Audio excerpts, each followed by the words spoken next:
여러분 안녕하십니까. 프레스룸 라이브 시작합니다. 5분 만에 알아보는 오늘의 경제 흐름, 먼저 뉴스 라이브부터입니다. 한 주가 시작됐습니다. 이번 주 뉴욕 증시는 어떨까요? 지난주 뉴욕 증시 3대 지수는 이 보합권에서 혼조로 마감했습니다. 다우지수는 전날보다 142포인트 내려 44,342, S&P 500 6,296, 나스닥만이 10포인트 올라 2895로 장을 마쳤는데요. 미국 트럼프 대통령이 이후에 15% 이상의 관세를 요구한다는 소식에 위험 회피 심리가 발동한 것으로 보입니다. 다만 이번 주는 다시 한번 강세장의 시험 무대가 될 것 같은데요. 테슬라, 코카콜라 등 S&P 500 전체 기업 중 20%가 실적을 발표하면서 최근 신고가를 잇따라 경신해온 주가 상승에 실적 검증이 이루어질 전망입니다. 물론 이 관세 불확실성이 걸림돌이 될 가능성도 여전히 남아 있습니다. 국내 증시 한번 볼까요? 지난주 마지막 날 상승폭 일부를 반납한 코스피는요.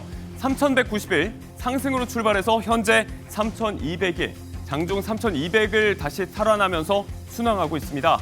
2분기 실적 발표를 앞두고 있는 국내 증시, 주도주, 소외주간 매수세가 번갈아 나오면서 지수 상승을 이끌고 있다는 분석이고요.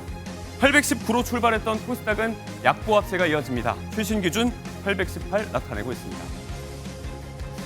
고금리 고물가 여파로 시작된 건설업 위기가 고용시장으로 번졌습니다. 올해 상반기 건설업 취업자 수는 약 194만 명으로 5년 만에 200만 명 선이 무너졌는데요. 외환위기 이후 단 한 번도 겪지 못한 수준으로 급감했습니다. 주로 20대와 50대, 단순 노무직, 상용직에 집중됐다고요. GDP의 15%에 달하는 이 건설업이 휘청되면서 경제를 옥죄일 수 있다는 우려가 나오고 있습니다. 다음은 이번 주 주요 경제 일정입니다. 2분기 우리나라 경제 성적표가 공개되고 최근 인구 동향도 알아볼 수 있는 한 주가 되겠습니다. 우선 구윤철 경제부총리 겸 기재부 장관의 임기가 이번 주 시작됩니다. 중요한 국면의 경제 수장이죠. 이르면 이번 주 스콧 베선트 미 재무장관과 회담을 위해서 미국을 찾을 예정이고요. 23일 통계청의 5월 인구 동향이 발표됩니다. 지난 4월까지 꾸준히 증가세를 보인 출생아 수, 혼인 건수 흐름이 더 이어질지 한번 보고요. 그 다음 날 한국은행의 2분기 실질 총생산 발표가 있습니다.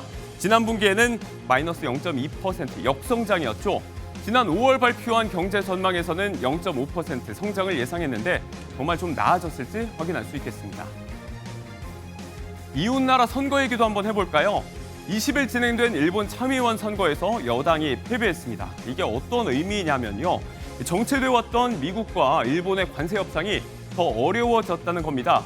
이시바 총리 내각이 빠른 협상에 의욕을 보인 이유, 그러면서도 적극적으로 교섭 카드를 내지 못한 이유, 모두 선거가 코앞이었기 때문이었는데요. 선거 후에 기세를 올려서 협상을 재개한다는 방침이었지만 이번 패배로 동력을 크게 잃게 됐다는 분석입니다. 미국도 일본 정치 상황을 당분간 관망할 것 같습니다. 건강한 식생활이 실제 의료비를 줄일 수 있을까요? 평소 건강하게 먹는 사람은 그렇지 않은 사람에 비해서 의료비가 덜 드는 것으로 집계가 됐습니다. 한 연구팀에 따르면요. 과일과 채소 등을 꾸준히 먹고 술, 탄산 등을 멀리했던 그룹은 그렇지 못했던 그룹에 비해서 총 의료비가 9%가량 덜 들었다고 합니다. 젊은 층일수록 이런 경향은 뚜렷했다고 하는데요. 잘 챙겨 먹어야 된다. 의료진이 돈으로 얘기해주고 있습니다. 5분 만에 알아보는 경제 흐름, 오늘의 뉴스 라이브였고요.